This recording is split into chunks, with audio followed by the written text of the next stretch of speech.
8 years ago, when I came back from making the 30-day retreat, a friend sent me an article about the spiritual exercises which featured an arresting still from the film The Mission, in which a priest tied to a cross is sent careening over a waterfall.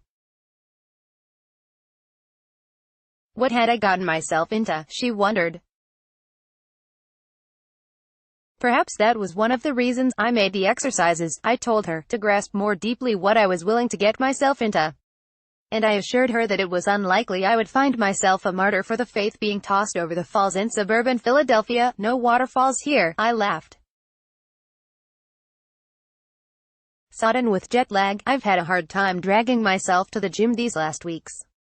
I'm too tired, too overwhelmed with catching up at work after 3 weeks overseas. Last weekend, as I wound my way through the crowded vestibule of the Y, dodging wet toddlers while digging for my keys in my bag, I looked up to see a man in a wheelchair sitting in a parking space.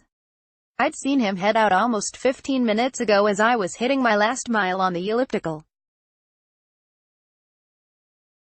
I wondered, for a nanosecond at most, did he need help? Then I found my keys and went out the door, anxious to get home. The man was still there as I crossed the parking lot, his eyes closed, hands in his lap. I wondered again, oh so briefly, if he needed help.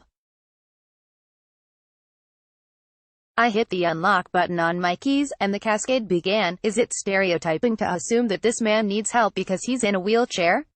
Will he be insulted if I approach him? What if he is just waiting for a ride? And surely the staff would notice and help if he needed it, right? And if I did ask, and he did need help, what would I be getting myself into? Would it be more than I had time, energy, or patience for? I turned around and went back. Is there anything I can do to help? I asked. No, not at all, he replied cheerily. It's a beautiful day, I offered. Indeed it is, he said, stretching his arms out and raising his face up to the sun. The image from The Mission suddenly flashed through my mind, a pounding waterfall and arms stretched out, a martyr for the faith plunging into the depths. There are, it would seem, waterfalls of the metaphorical in suburban Philadelphia. Faith opens a window to the presence and working of the Spirit, said Pope Francis in his homily in Philadelphia a year ago. It shows us that holiness is always tied to little gestures.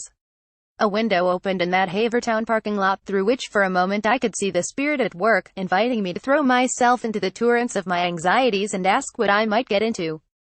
What have I gotten myself into? No grand cinematic end.